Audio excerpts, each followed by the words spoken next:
Santo, santo, santo é o Senhor. A terra continua cheia da sua glória. Bendito é o nome do Senhor.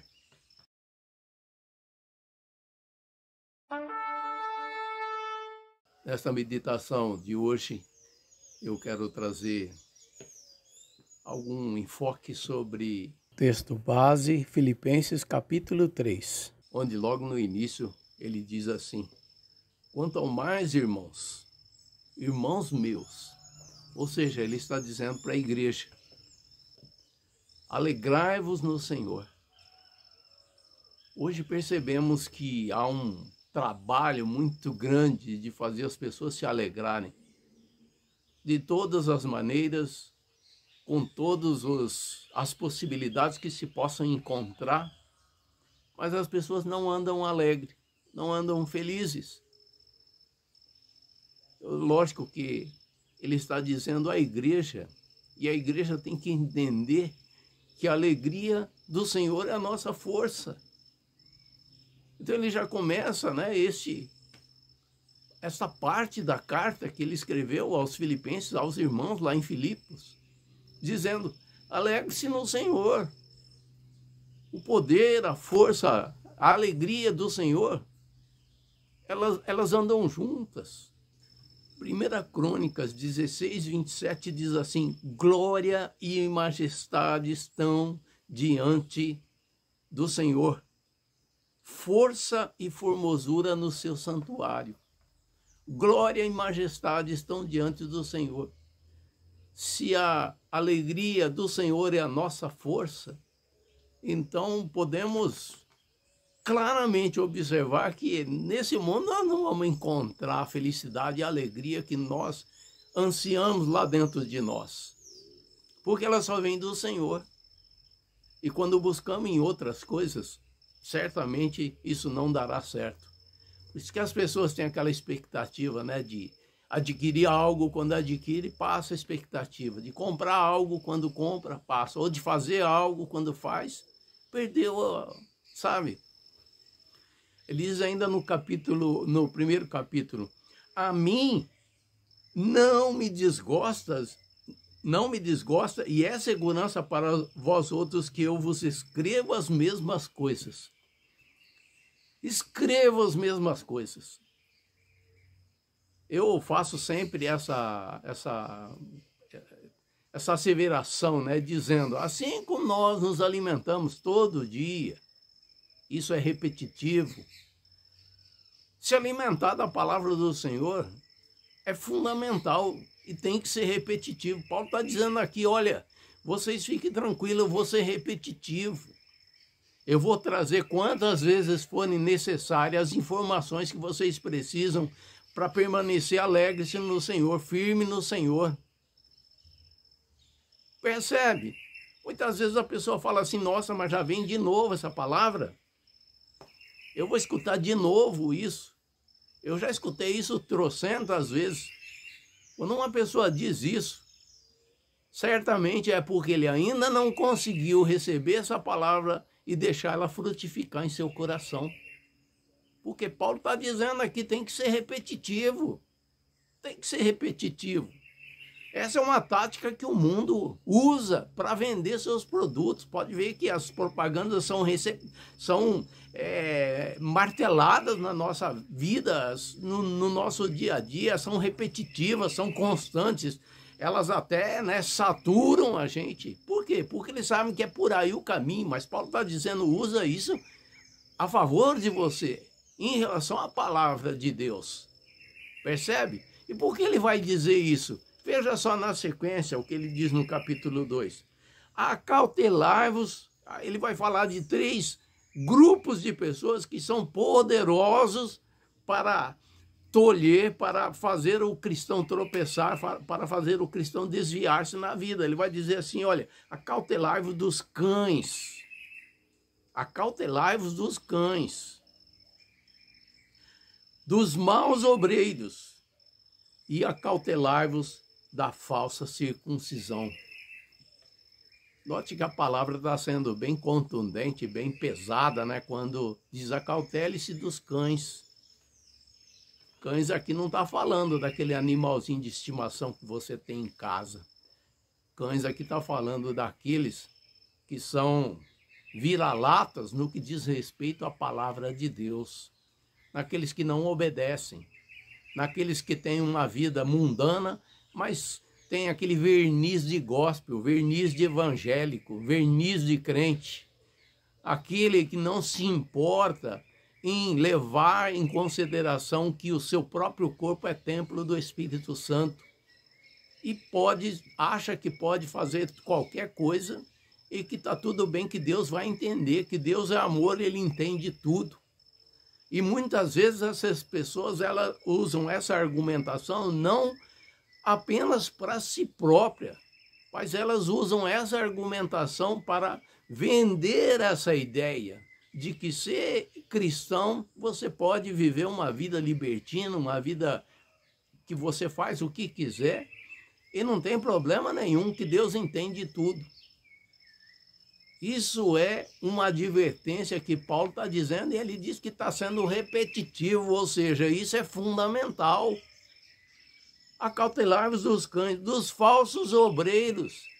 Note bem, se ele está dizendo falso obreiro, é porque está no nosso meio. São pessoas que têm, uma facilidade de expor a palavra, de explicar a palavra, têm conhecimento da palavra, mas são falsos. São falsos. Nós conhecemos hoje a situação, vamos pegar aqui o exemplo dos produtos. Quantos produtos são presos diariamente, na alfândega? Por quê? Porque são falsos. Parece com verdadeiro, mas é falso. E ele está dizendo aqui, para nós tomarmos cuidado com os obreiros fraudulentos. Ou seja, quando nós temos a diretiva do Senhor em nossa vida, a luz do Senhor brilhando no nosso coração, quando nós, muitas vezes as pessoas vão se conferenciar com um com o outro, não. Você tem que se conferenciar com Deus, você tem que se conferenciar com Jesus, você tem que conferenciar com o Espírito Santo, porque é Ele que nos guia toda a verdade. Não se deixe enganar. No nosso meio há joio, no nosso meio há falsos obreiros, no nosso meio há cães. No nosso meio há aqueles que estão trabalhando, mas eles não estão trabalhando em prol do reino de Deus. É outro tipo de reino que eles estão defendendo. E aqui claramente Paulo está, através do Espírito Santo, admoestando a igreja, dizendo, olha, cuidado, há muitos falsos obreiros no meio da igreja. E como nós vamos ter, a percepção de que eles são maus? Conhecendo a palavra, estudando a palavra, permitindo que o Espírito Santo, aquele que nos guia a toda a verdade, fale e nos mostre. Não precisa alguém apontar, dizer, olha, eu estou duvidando. Não, o Senhor fala conosco. O Espírito Santo testifica com o nosso espírito que nós somos filhos de Deus. Percebe? E ele vai falar mais uma classe de pessoas aqui. Acautelar-vos da falsa circuncisão. Sabe o que é a circuncisão aqui? Não é a circuncisão física. Ele está falando da circuncisão do coração. Eles trabalham junto, eles trabalham em prol do mesmo reino, que não é o reino de Deus. E ele está dizendo, tome cuidado daquele que diz que é circuncidado. Não estou falando fisicamente, mas estou dizendo do ponto de vista espiritual, aquele que diz, não, eu sou evangélico, eu sou cristão, eu sou crente, eu sou gospel, eu sou não sei o que lá mais. Mas a palavra do Senhor está dizendo assim, mas ele é um incircunciso. Incircunciso. Meu Deus, todos os dias a gente observa pessoas vendendo a imagem de que o evangelho é balela, de que o evangelho vale tudo, de que o evangelho é um evangelho que você não precisa ter um compromisso assumido com Deus, basta você falar no nome dele e está tudo bem, basta você se identificar que faz parte. Não, não é assim. Se fosse assim, Paulo não teria mostrado aqui que há 3 classes de pessoas trabalhando para aniquilar a fé de muitos que estão fazendo parte do reino de Deus. E ele começa dizendo, são cães, são falsos obreiros, são incircuncisos de coração. Ou seja, incircuncisos de coração, nunca, nunca, nunca eles tiveram de fato e de verdade uma conversão genuína. Às vezes as pessoas falam assim, mas isso aqui era lá no tempo. Olhe para a situação das famílias, olhe para a situação do país, olhe para a situação das igrejas. As pessoas preferem tudo, menos ter um compromisso com Deus. E acham que está tudo bem. Mas Paulo está trazendo essa advertência para a igreja. Tome cuidado, tome cuidado, tome cuidado. E ele continua dizendo aqui, ele já lança a luz, né, para que nós tenhamos uma diferenciação. Veja como que Deus é tremendo, veja como o Espírito Santo é maravilhoso. No versículo 3, ele vai dizer assim, porque nós que somos a circuncisão, nós que adoramos a Deus no Espírito e nos gloriamos em Cristo Jesus e não confiamos na carne. A pessoa é fácil de entender. Se alguém confia na carne, essa carne aqui é a estrutura, né, emocional da pessoa, é a tendência pecaminosa. É essa prática pecaminosa que muitos não conseguem se libertar porque gostam dela. Mas ele está dizendo, nós não fazemos parte disso. Nós quem? A igreja, os lavados, redimidos no Senhor, aqueles que dizem que são cristãos e são mesmo cristãos autênticos.